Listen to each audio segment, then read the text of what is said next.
a lot of movement in one of my recent holdings.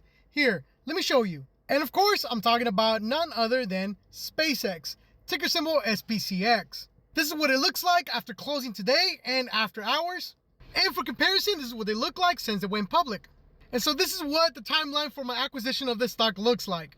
I bought one share at IPO for $135. And with limited information, since the stock is so new to the public, and with a little bit of help with AI, I managed to snag me this share at $160.50.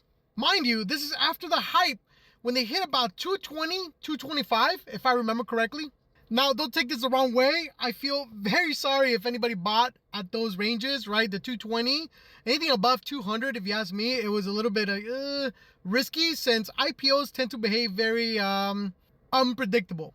Now, after a couple of weeks and a little bit of a correction, I managed to snag me this share. By the way, when you see stuff like this in my history, it's because I managed to set a limit buy order, but then either due to developing news or information about the stock, I cancel it and I modify it to fit that new information. Now, this is where it starts getting even more exciting. Now, as the stock has been coming down over the last couple of weeks, new floors and new ceilings have been set. And all my limit buys that you see in July are all buys that execute when a new floor hits. And that's where you see these three shares. One at $147.90, another one at $142.50, and the last one at $135.50. Remember, the stock IPO'd at $135.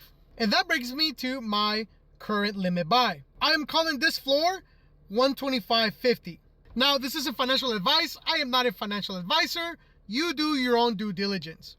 I can only chart or attempt to chart what I see in the very, very limited and short history of the stock.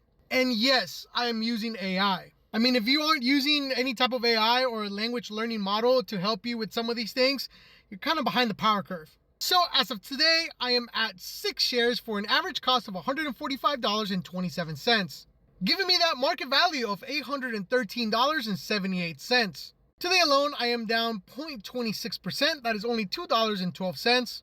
Total return puts me at negative 6.63%. That is negative $57.82. So I guess what I'm trying to say is I'll be standing by when that next limit buy order executes. And with that, guys, thank you for watching. Remember, keep dollar cost averaging, keep investing. Till next one. Take care.